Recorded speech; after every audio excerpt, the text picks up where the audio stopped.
رمضان آ گیا ہے، رمضان آ گیا ہے، بخشش کا ساتھ لے کے سامان آ گیا ہے، رمضان آ گیا ہے، رمضان آ گیا ہے۔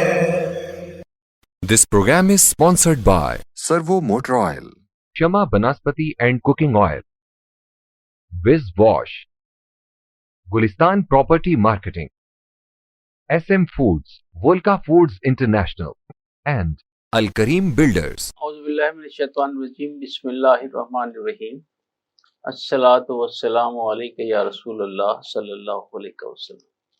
ناظرین، آپ دیکھ رہے ہیں مکی نیوز کا پروگرام رمضان ذیشان، اور میں ہوں میزبان راجہ کوثر سعیدی۔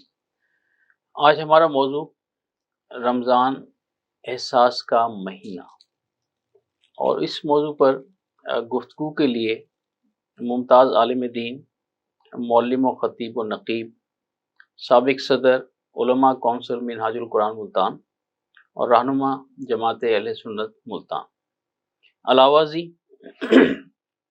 ایک تخصص آپ کو یہ بھی حاصل ہے کہ جامع مسجد ابو بکر صدیق گلشن مارکیٹ میں آپ گزشتہ 35 سال سے دین متین کی خدمت میں ہمہ وقت مصروف ہیں، اور اس کے ساتھ ساتھ 21 سال سے جاری درس قرآن کی تکمیل پر آپ نے ایک عظیم الشان عظمت قرآن کانفرنس کا انعقاد بھی کیا 1-1.5 مہینے پہلے، جس میں خاص طور پر کراچی سے عزت مآب مفتی منیب الرحمان صاحب تشریف لائے، اور صاحبزادہ سید مظہر سعید کاظمی صاحب، جناب صاحبزادہ سید ارشد سعید کاظمی، دیگر علماء، سیاسی اور سماجی شخصیات نے اس میں شرکت کی۔ تو یقیناً یہ ایک اعزاز ہے جناب قاری غلام شبیر سباغی صاحب کے لیے کہ وہ اس انداز کی جو سماجی اور مذہبی ایکٹیویٹیز ہیں انہیں جاری رکھے ہوئے ہیں، اور یہ شعر ان پر خوب صادق آتا ہے کہ میری زندگی کا مقصد تیرے دین کی سرفرازی، میری زندگی کا مقصد تیرے دین کی سرفرازی، میں اسی لیے مسلمان، میں اسی لیے نمازی۔ قاری غلام شبیر سباغی صاحب، آپ کو خوش آمدید کہتے ہیں کہ آپ ہمارے پروگرام رمضان ذیشان میں تشریف لائے۔ اور ناظرین، ہماری دوسری ہمہ جہت شخصیت، چیئرمین صحت فاؤنڈیشن، سجادہ نشین آستانہ عالیہ شیدی لال شہید، علاوہ ازیں مکی نیوز اور روزنامہ بلدہ زمانہ کے زیر اہتمام جو فری میڈیکل کیمپس ہیں اس میں بھی ماشاءاللہ آپ بڑھ چڑھ کر حصہ لیتے ہیں۔ میری مراد جناب ڈاکٹر عبدالسمیع جاذب، ڈاکٹر صاحب آپ کا بھی خوش آمدید کہتے ہیں کہ ہمارے پروگرام میں تشریف لائے۔ اور ناظرین، جناب قاری غلام شبیر سباغی ماشاءاللہ ایک ہمہ جہت شخصیت کے مالک ہیں، سو تلاوت کلام پاک سے وہ اس پروگرام کا آغاز کرتے ہیں۔ جی قاری صاحب۔ بہت شکریہ۔ اعوذ باللہ من الشیطان الرجیم، سبحان اللہ، سبحان بسم اللہ الرحمن الرحیم، ماشاءاللہ۔ يخرج منهما اللؤلؤ والمرجان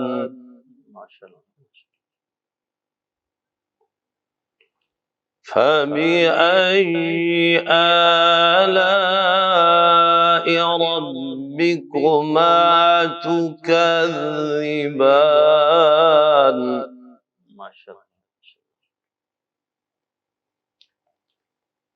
وله الجوار المنشآت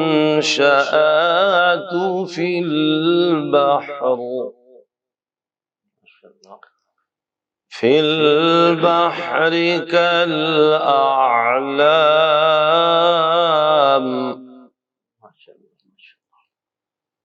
فبأي آلاء ربكما ربكما تكذبان سبحان اللہ سبحان اللہ. كل من عليها فان ويبقى وجه ربك ذو الجلال والإكرام ماشاء اللہ. فبأي آلاء ربكما تكذبان فبأي آلاء ربكما تكذبان آمنت بالله صدق اللہ العظیم. ماشاء اللہ سب سلامت رہیں. ڈاکٹر صاحب ایک روایت دیکھیے گا کہ عشق رسول پاک نے کیا مرتبہ دیا. واہ. عشق رسول پاک نے کیا مرتبہ دیا، مجھ جیسے بے نوا کو ثناخواں بنا دیا. سبحان اللہ. سبحان. عشق رسول پاک نے کیا مرتبہ دیا، مجھ جیسے بے نوا کو ثناخواں بنا دیا، اور مجھ پر جو مشکلیں پڑی آسان ہو گئیں. مجھ پر جو مشکلیں پڑی آسان ہو گئیں. ذکر نبی نے مجھ کو بڑا حوصلہ دیا. سبحان اللہ. ذکر نبی نے مجھ کو بڑا حوصلہ دیا. تاجدار مدینہ سرور قلب و سینہ نبی پاک علیہ الصلوۃ والسلام کی بارگاہ بےکس پناہ میں گلہائے عقیدت پیش کرنے کی سعادت عزت ناب جناب قاری غلام شبیر سباغی صاحب کے نام اعمال میں رقم ہوا جائے. بہت شکریہ. صلی اللہ علیک یا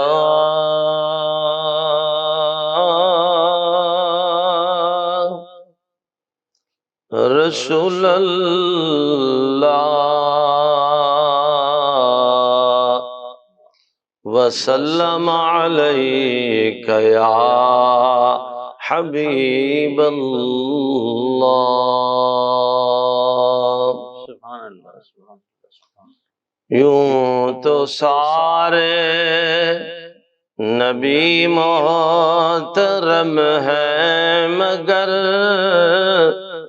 یوں تو سارے نبی محترم ہیں مگر سرور انبیاء تیری کیا بات ہے.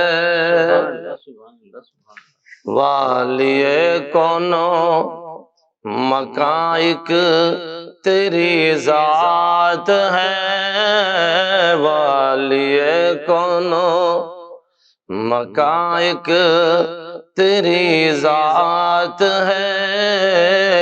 اے حبیب خدا تیری کیا بات ہے. روح کونو مکان پہ نکھارا گیا. روح کونو مکان پہ نکھارا گیا. روح کونو مکان پہ نکھارا گیا. روح انسانیت کو قرارا گیا. مرحبا مرحبا ہر کسی نے کہا. مرحبا مرحبا ہر کسی نے کہا. آمد مصطفیٰ تیری کیا بات ہے. حاصل کلام شعر پڑھ رہا ہوں اگرچہ اشعار بہت زیادہ ہے. حضرت آمنہ کے دلارے نبی. حضرت آمنہ کے دلارے نبی. غمزدہ امتوں کے سہارے نبی. حضور کے فرمان کو عاشق نے اپنے انداز میں پیش کیا کہ قیامت کے دن ہوگا سارے انبیاء اپنی اپنی نشستوں پر تشریف فرما ہوں گے. آدم کی امت ان کے پاس، ابراہیم علیہ السلام کی امت ان کے پاس، الہ ہی سب کی امتیں اپنے اپنے زمانے کے نبی کے پاس جائیں گی. خدا بڑے جلال پر ہے، آج ہماری شفاعت کا کوئی ذریعہ بنائیے.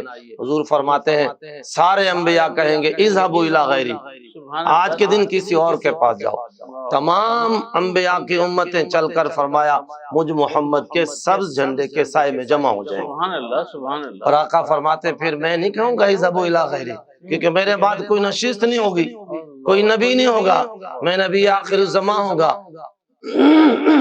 تو حضور فرماتے ہیں میں کھڑا ہوں گا، دونوں ہاتھوں کو بلند کروں گا اور اعلان عام کروں گا وَأَنَا لَهَا وَأَنَا لَهَا، جس کا کوئی نہیں میں محمد تو اسی کا ہوں. سبحان اللہ سبحان اللہ. اسی پر عاشق نے پڑھا حضرت آمنہ کے دلارے نبی، غمزدہ امتوں کے سہارے نبی، روز محشر کہے گی یہ خلق خدا، روز محشر کہے گی یہ خلق خدا، سب کے مشکل کشا تیری کیا بات ہے.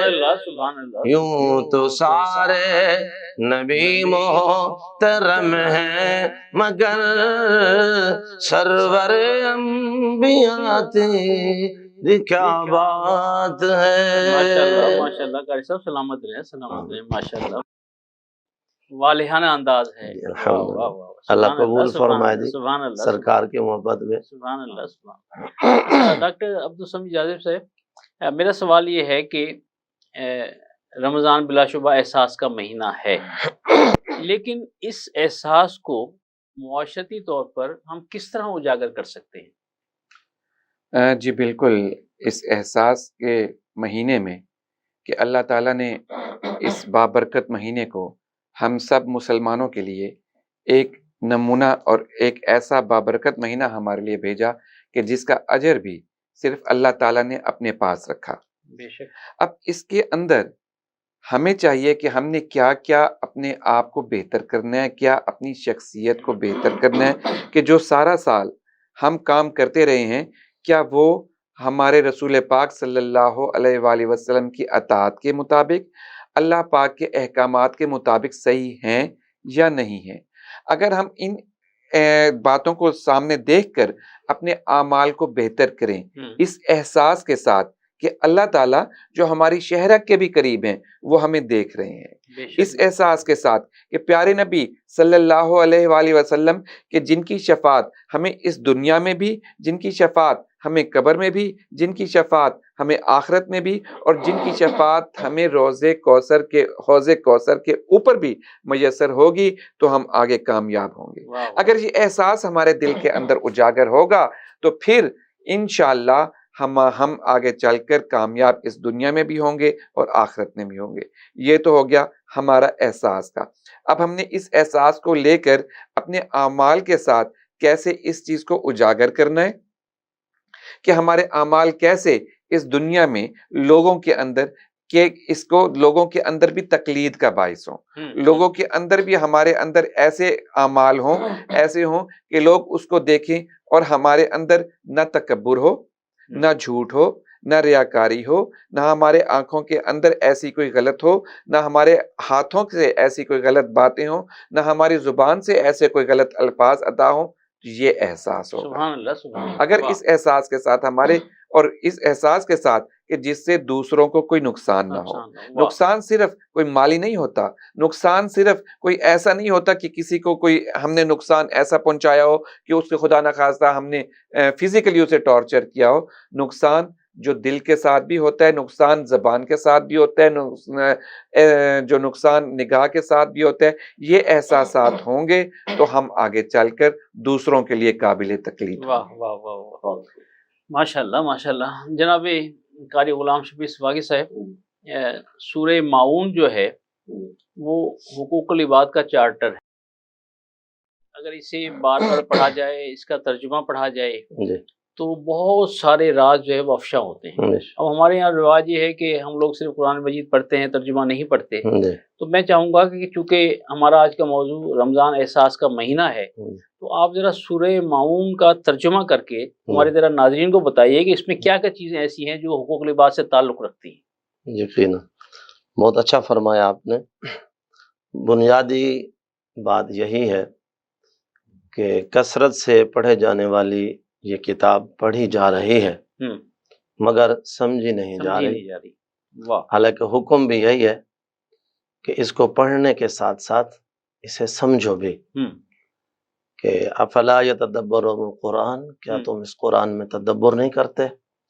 کیا تم اس میں غور اور فکر نہیں کرتے؟ تو ضرورت جو ہے وہ غور اور فکر کی ہے. واہ. تو آج ہم جن مسائل سے دوچار ہیں اس کا بنیادی سبب بھی قرآن کو نہ سمجھنے کا جو ہے ایک سبب ہے. اگر امت قرآن کے جیسے قریب ہے تلاوت کی حد تک، اگر اس میں تدبر اور تفکر کو اپنا شعار بنا لے تو یقیناً ہماری زندگیوں میں بڑی چینج آ سکتی ہے، انقلاب آ سکتا ہے. انقلاب آ سکتا ہے.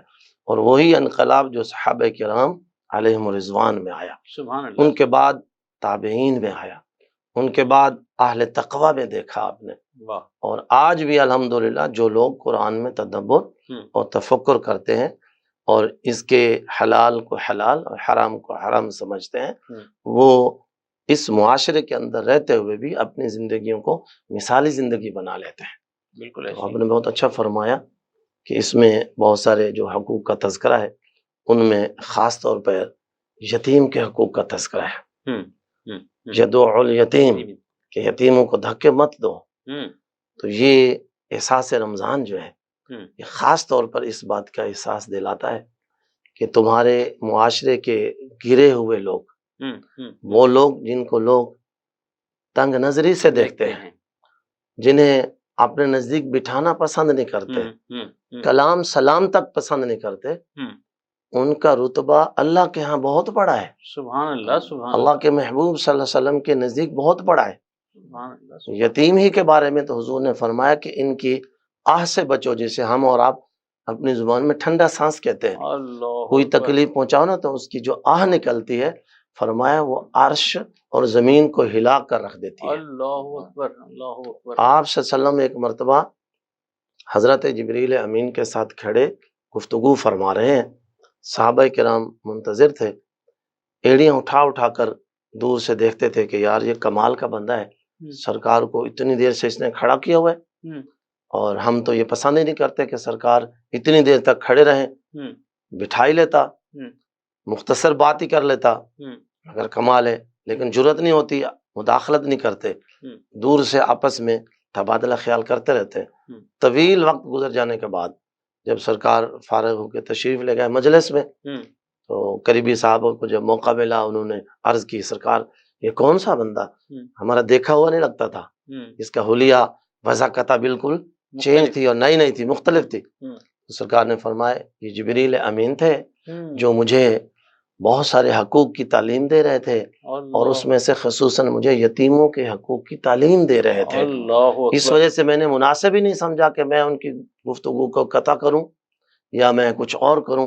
تو آپ صلی اللہ علیہ وسلم ہمیشہ یتیموں کے حقوق کا خود سے تحفظ فرماتے، صحابہ کرام کو اس کی تعلیم عطا فرماتے، اور صحابہ کرام کی تعلیمات سے یہ بات اجاگر ہے. تو آج کا رمضان جو ہمارے اندر مختلف قسم کے احساس کو جو ہے جلا بخشتا ہے، خصوصاً جیسے ڈاکٹر صاحب نے اس کو بہت اچھا ڈسپلے کیا اپنے شعبے کے حساب سے، تو یہ ایک بڑا احساس اجاگر ہوتا ہے کہ جب ہم روزہ رکھتے ہیں تو روزے دار کو پتہ چلتا ہے کہ بھوک کی اہمیت کیا ہوتی ہے. بے شک. پیاس جب لگتی ہے تو پھر پیاس کی خبر آتی ہے.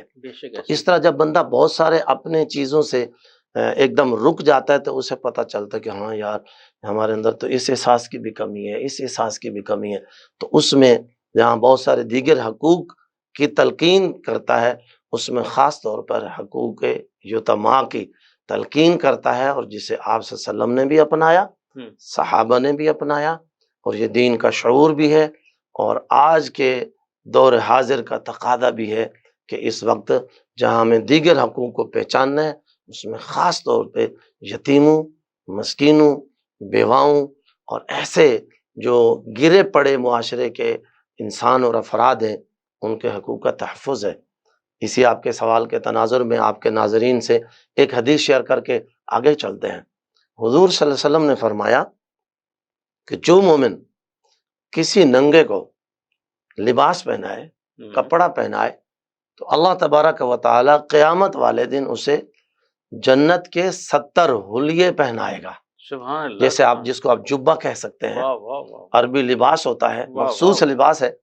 تو فرمایا ادھر اگر کسی بے لباسے کو، مستحق کو کوئی مومن لباس پہنائے گا تو اللہ اسے گویا جنت سے 70 لباس اور حلیے عطا فرمائے گا۔ سبحان اللہ، سبحان اللہ، تو یہ ایک احساس ہے واہ واہ، جو ہمیں رمضان سے ملتا ہے واہ، کہ ہم نے تو رنگ رنگ کی پوشاکیں اور زرق اور برق لباس پہننا شروع کر رکھے ہیں، لیکن کتنے لوگ ایسے ہیں جن کو یہ جن کے میسر نہیں ہے۔ میسر نہیں ہے۔ تو یہ رمضان کا دیا ہوا ایک احساس اور ایک فکر ہے اور ایک نظریہ ہے کہ اپنے لیے بڑے بڑے کپڑوں کا سوٹ بنوانے والوں، پورا ماہ عید کی تیاریاں کرنے والوں، ذرا اس احساس کا تو اندازہ لگاؤ کہ غریب کا حال کیا ہوگا، یتیم کا حال کیا ہوگا۔ تو لہذا یہ بہت آپ کا اچھا سوال بھی ہے اور اچھا عنوان بھی ہے کہ ہمیں رمضان شریف ان باتوں کا احساس جزاک دلاتا اللہ، ہے۔ جزاک اللہ۔ اپنے لیے تو سبھی جیتے ہیں اس جہاں میں، ہے زندگی کا مقصد اوروں کے کاموں میں۔ اور ناظرین، ایک وقفے کا وقت ہوا چاہتا ہے، اور وقفے سے واپسی کے بعد انشاءاللہ گفتگو کا سلسلہ جاری رہے گا۔ ہمارے ساتھ رہیے گا، ملتے ہیں ایک بریک کے بعد۔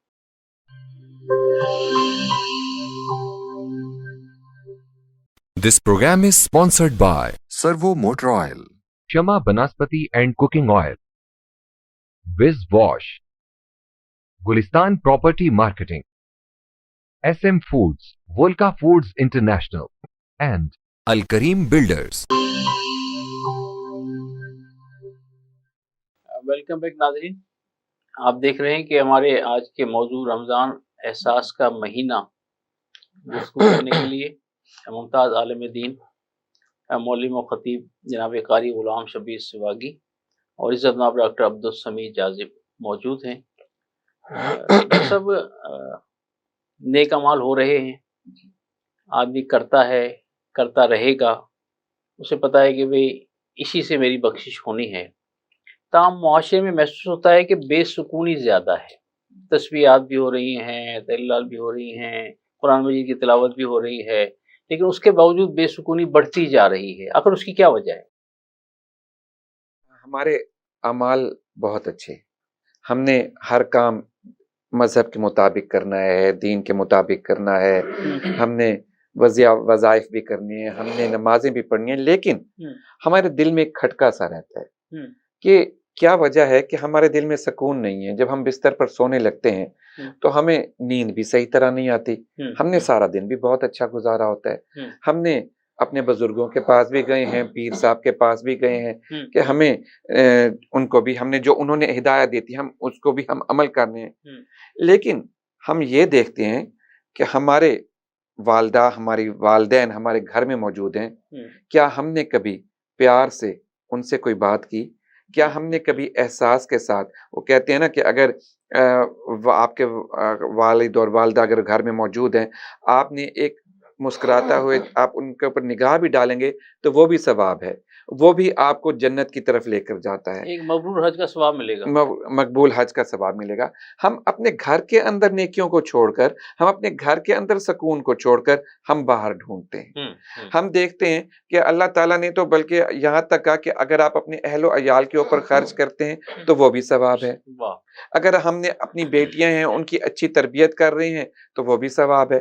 ہم ان چیزوں کو چھوڑ کر ہم دوسروں کی طرف بھاگتے ہیں، ہم باہر کی طرف بھاگتے ہیں کہ آج ہم نے فلاں فقیر کو تو اتنا دے دیا، آج ہم نے فلاں خیرات تو اتنی کر دی، آج ہم نے فلاں صدقہ تو اتنا کر دیا، لیکن اندر ہمارا دل خالی ہے، ہمارا احساس خالی ہے۔ اپنے عزیز و اقارب جو ہے انہیں ہمارے عزیز و اقارب سب سے بہتر ہی گھر اور گھر کے باہر پھر جو اپنے قریبی عزیز ہیں، ہم نے ان کو چھوڑ دیا کہ نہیں اس نے تو مجھے یہ کہا تھا، اس نے تو میرے ساتھ یہ بات کی تھی، اس نے تو جب میں فلاں محفل کے اندر یہ بات ہو گئی تھی. ہم نے اپنے دل کے اندر خلیشیں رکھیں، ہم نے اپنے دل کے اندر نفرتیں پالی، ہم نے اپنے دل کے اندر یہ سارے تضادات پالے، اور پھر سکون ہم نے باہر ڈھونڈا.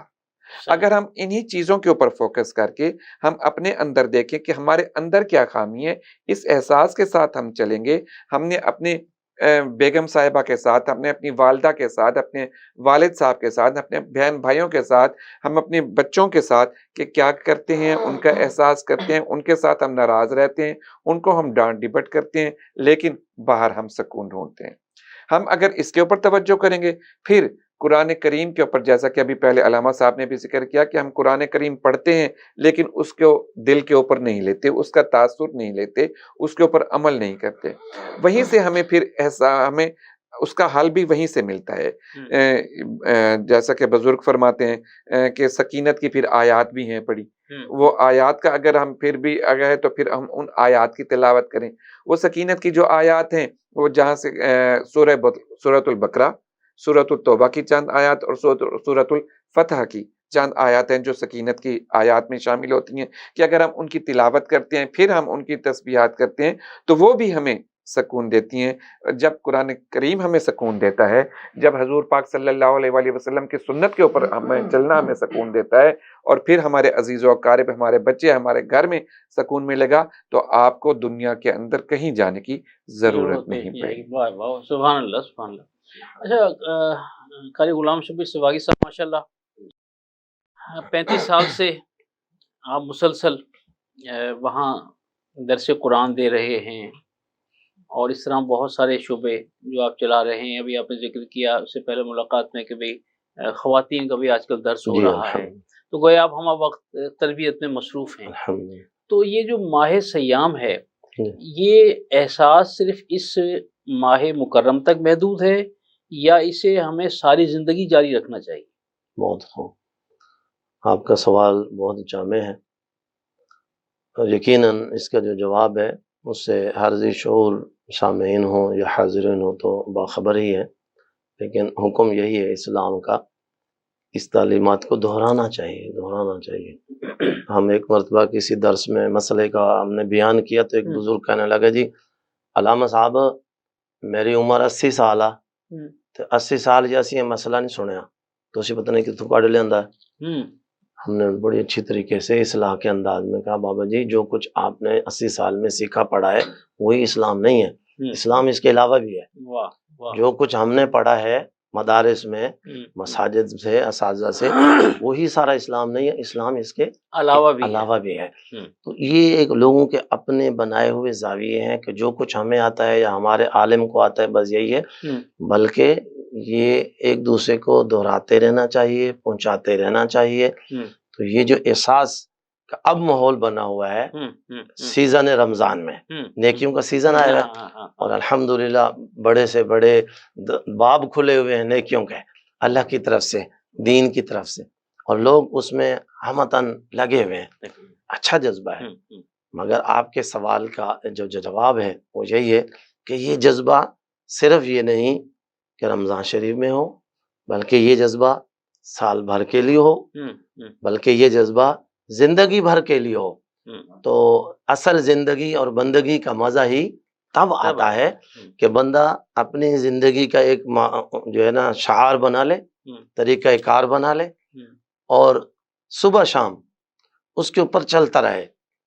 اور یہ دین کی ایک تعلیم ہے اور اس کی ایک بنیاد ہے احساس. اور وہ احساس جو ہے، جیسے بھی ڈاکٹر صاحب نے بہت اچھا تھوڑے اشارے کیے، ٹچ دیا، والدین کی طرف بھی ہے، دیگر حقوق کی بات ہے. تو اسی رمضان شریف کے احساس نے ہمیں جہاں یتیموں کے حقوق کا احساس دیا، غریبوں کے حقوق کا احساس دیا، یتیموں کے حقوق کا احساس دیا، خاندان کے لوگوں کے حقوق کا احساس دیا، اپنے سے کم تر لوگوں کے احساسات کا جذبہ دیا، اپنے سے بڑوں اور اوپر لیول کے لوگوں کے احساس کا ایک جذبہ دلواتا ہے. تو یہ سب ایک جامع تعلیم ہے کہ یہ احساس ہمیشہ کے لیے ہونا چاہیے، یہ وقتی کے لیے اور اس سیزن کے لیے نہیں ہونا چاہیے، جو کہ ہماری بدقسمتی ہے اس امت میں کہ ہم اکٹھے ہوں گے، جیسے شب قدر آتی ہے نا تو مسجدیں بھر جاتی ہیں، اور ایک نفل نماز کے لیے جو کہ بہت عمدہ بات ہے، ہم خود اس کے عامل ہیں، لوگ اتنے کثرت سے آئیں گے تو کیا بات ہے، کمال ہے، سبحان اللہ، مگر وہی صبح کی نماز نہیں پڑھیں گے تو یہ تو کوئی بات نہ ہوئی نا۔ احساس یہ ہے پہلے فرض کی ادائیگی کرو، نفل بعد کی بات ہے، اور نفل پڑھ لو تو سعادت تو بڑی ہے کہ حضور نے اپنے چچا کو تعلیم دیتے ہوئے فرمایا کہ اس کو یہ اتنی اہم نماز ہے، اسے روز پڑھا کرو۔ انہوں نے فرمایا نہیں حضور یہ تو بہت لمبی نماز ہے، روزانہ میرے لیے مشکل ہے۔ آپ نے فرمایا چلو ہفتے میں ایک بار پڑھ لیا کرو۔ انہوں نے پھر بھی معذرت جب چاہی تو سرکار نے فرمایا اچھا مہینے میں پڑھ لیا کرو، وہ پھر بھی کچھ ایسی معذوری ظاہر کر، فرمایا سال میں پڑھ لیا کرو۔ ابھی وہ فرمایا سر خاصی مشکل ہے، آپ نے کتنی آسانی فرمائی، اچھا زندگی میں ایک بار پڑھ لیا کرو۔ سبحان اللہ، سبحان اللہ، اتنا عظیم جذبہ ہے۔ اب اسی جذبے کو دیکھتے ہوئے امت کے خاص و عام لوگ اس صلاۃ و تسبیح کے لیے نکل پڑتے ہیں اور پڑھتے ہیں، اگرچہ یہ قابل تحسین بات ہے، لیکن قابل ذکر اور قابل افسوس بات یہ ہے کہ وہ فرضوں کے تارک ہوتے ہیں، دوسرے بہت سارے حقوق کی انہیں دور تک کوئی خبر ہی نہیں ہوتی۔ اور یہ احساس رمضان پروگرام سے ہم اپنے حاضرین اور اپنے سامعین ناظرین کو یہ پیغام دینا چاہتے ہیں کہ ہمارے اندر یہ سارے احساس کے جذبات ہونے چاہیے، ہم تمام حقوق کا احاطہ کریں، ہمسایہ حقوق، والدین کے حقوق، اساتذہ کے حقوق، غریبوں کے حقوق، چھوٹوں کے حقوق، بڑوں کے حقوق، علم والوں کے حقوق۔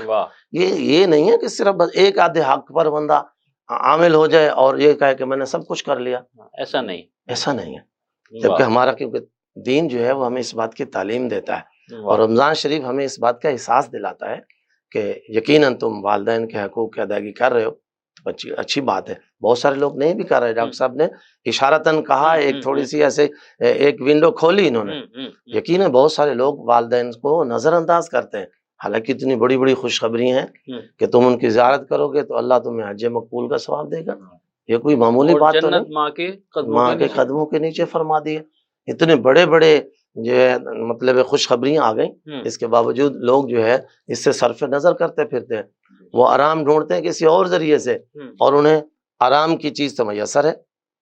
جیسے بہت سارے لوگ جو ہے سگریٹ کا کش لگا کے کہتے ہیں یہ ہمیں سکون آتا ہے، اور حالانکہ کتنی بڑی بے وقوفی ہے، ان چیزوں سے سکون نہیں ملتا۔ الا بذکر اللہ تطمئن قلوب، اگر تمہیں دلوں کا اطمینان چاہیے تو اللہ کے ذکر کرو، اللہ کے قریب آؤ گے نا تو اطمینان قلب حاصل ہوگا۔ ماں باپ جیسی دولت گھر میں ہے، وہ بیوی کے چکر میں پڑے ہیں، اور بعض اوقات بیوی نا فرمان ہے تو اور مسائل میں الجھے پھرتے ہیں، کہیں سے تعویذ لا رہے ہیں، کہیں سے کچھ لا رہے ہیں۔ تو یہ احساس جو ہے اس بات کا سبق دیتا ہے کہ ہر حقوق کا تحفظ تم کرتے جاؤ، اور ہر چیز کا اطمینان تمہارا رب تمہیں عطا فرماتا جائے۔ سبحان اللہ، سبحان اللہ، سبحان اللہ۔ ڈاکٹر صاحب ہمارا آج کا موضوع یقیناً حیثیت کا حامل ہے۔ علامہ صاحب رمضان المبارک میں شیاطین قید کر دیے گئے، اب روئے زمین پر کوئی شیطان موجود نہیں ہے کہ ہم اپنے اعمال اس کے کھاتے میں ڈال دیں، اس وقت وہ نہیں ہے، ٹھیک، وہ قید ہو گیا۔ تاہم ڈاکٹر صاحب میرا سوال یہ ہے کہ ذخیرہ اندوزی ہو رہی، چور بازاری، قتل و غارت، ڈاکہ، بدماشی، بد زبانی، بد کلامی، گالی گلوچ، اچھا سارے کام ہو رہے ہیں۔ اب مجھے ذرا یہ بات سمجھائیے کہ بھئی شیطان تو قید ہو گیا، اب روئے زمین پر کون سا شیطان ہے کہ جو یہ سارے اعمال ہم سے کرا رہا ہے؟ یہ احساس کیوں نہیں بیدار ہوتا کہ بھئی اللہ عز و جل نے شیطان تو قید کر دیا، اب ہمیں اپنی اصلاح کرنی چاہیے، لیکن اس کے باوجود یہ سارے کام ہو رہے ہیں اور روزانہ ہو رہے ہیں۔ اللہ تعالیٰ نے ہمیں علم دیا، اللہ تعالیٰ نے ہمیں شعور دیا، اللہ تعالیٰ نے ہمیں عقل دی۔ اچھا اب سارا سال تو ہم کہتے ہیں نا کہ ہم شیطان کے کہنے میں آ گئے، شیطان کے بہکاوے میں، اب تو وہ بھی بند ہو گیا۔ تو اب ہم نے اپنی عقل کا استعمال کرنا ہے، ہم نے اپنے شعور کا استعمال کرنا ہے، ہم نے اپنی تعلیم کا استعمال کرنا ہے۔ اب یہاں پر پتہ لگتا ہے کہ ہم اپنے علم کو، تعلیم کو کس راستے کے اوپر لے کر جا رہے ہیں۔ جب ہم نماز پڑھتے ہیں تو پھر ہم کہتے ہیں کہ اہدنا الصراط المستقیم، دکھا ہم کو سیدھا راستہ۔ اللہ تعالیٰ نے تو آپ کو سیدھا راستہ دکھایا، ساتھ علم دی، ساتھ شعور دیا، ساتھ عقل دیا، آپ کے دل کے دروازے کھولے۔ اب ہمارا کام ہے کہ ہم آگے چلیں، صراط مستقیم کے اوپر آگے چلیں، صحیح اور برے کی تمیز رکھیں، اور پھر اللہ تعالیٰ کو راضی کریں۔ اللہ تعالیٰ کو راضی کیسے کریں گے؟ اللہ تعالیٰ کی مخلوق کو راضی کرنے سے۔ اللہ تعالیٰ کی مخلوق کو ہم راضی کیسے کریں گے؟ جب ہم ذخیرہ اندوزی نہیں کریں گے، جب ہم ناپ تول میں کمی نہیں کریں گے، جب ہم اپنی زبان کو کنٹرول میں رکھیں گے، جب ہم اپنی نگاہ کو کنٹرول میں رکھیں گے، جب ہم ان آگے چلیں گے، جہاں بھی ہیں آپ ٹیچر ہیں، اگر ہم اپنے کام صحیح طور پر کریں گے تو پھر وہاں پر ہمیں احساس ہوگا، وہاں پر ہمیں سکون ملے گا، وہاں پر ہماری جو عبادات ہیں ان کا بھی فائدہ ہے اور عبادات کا اجر بھی ہے۔ یہ نہ ہو کہ ہم سمجھیں کہ ہم تو بہت عبادت گزار ہیں، ہم نے تو اتنے کام کیے، ہم نے تو اتنے حج کیے، اتنی نمازیں پڑھی، لیکن جب جائیں تو ہمارا اعمال نامہ خالی ہو۔ اور وہ اسی وجہ سے ہوگا جب ہمارے اعمال، جیسا کہ آپ نے سارے مینشن کیے، جب یہاں پر ہمارے جو ہیں وہ اعمال نیگیٹو میں چلے جاتے ہیں انہی غلط اعمال کی وجہ سے۔ اچھا قاری غلام شبیر سواگی صاحب، ہمارے پروگرام کے آخری لمحات ہیں اور اس میں ہمارے جو مہمان ہوتے ہیں وہ ہمارے ناظرین کو اپنے تجربات کی روشنی میں ایک خصوصی پیغام دیتے ہیں، تو آپ ہمارے ناظرین کو ایک کوئی خصوصی جامع پیغام عطا فرمائیے سر۔ بہت شکریہ۔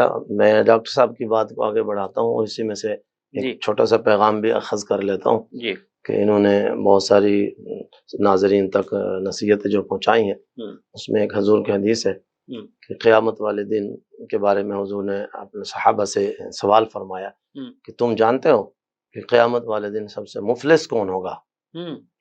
اب جتنے لوگ بیٹھے تھے اپنی اپنی سوچ ہوتی ہے، اپنا اپنا زاویہ ہوتے ہیں۔ بعض نے کہا جس کے پاس درہم نہیں ہوں گے وہ مفلس ہوگا، کسی نے کہا فلاں ہوگا فلاں ہوگا۔ تو سرکار نے توقف فرمایا، سرکار نے فرمایا میں تمہیں بتاتا ہوں کہ قیامت والے دن مفلس غریب کون ہوگا؟ سب دم بخود ہو گئے۔ سرکار نے فرمایا قیامت والے دن سب سے مفلس وہ شخص ہوگا کہ جب وہ اپنی نیکیوں کو وجہ سے داخل جنت کیا جا رہا ہوگا، اس کے اوپر نمازیں، روزے، بہت سارے اعمال صالح ہوں گے، اور پروانہ اس کے ہاتھ کو میں دے دیا گیا ہوگا، وہ داخل جنت کیا جا رہا ہوگا، مگر دفعتاً دیکھو گے کوئی دائیں کوئی بائیں کوئی آگے پیچھے سے مختلف دعوے دار کھڑے ہو جائیں گے اللہ کی بارگاہ میں۔ اللہ اکبر۔ ایک کہے گا جی اس نے میرا حق مارا تھا، یہ جنت میں جا رہا ہے۔ ایک نے کہا جی اس نے فلانا میرے ساتھ جرم قتل کیا تھا، فلاں فلاں کیا تھا۔ جتنے جتنے ان کے ساتھ زیادتیاں ناانصافیاں دنیا میں اس شخص نے کی ہوں گی، وہ سب اللہ کی بارگاہ میں بطور دعوے دار حاضر ہو جائیں گے۔ اللہ فرشتوں سے فرمایا اس کی ویریفیکیشن کرو بھی، پوچھو اس سے۔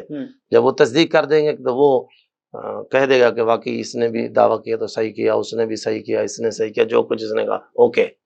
تو اللہ تعالیٰ پھر فیصلہ فرمائے گا۔ اللہ فرمائے گا آپ ایسے کرو کہ اس بندے کی نیکیاں جو ہے نا اس کو اٹھا کے اتنی فلاں کو دے دو، اتنی فلاں کو دے دو، اتنی فلاں کو دے دو گے۔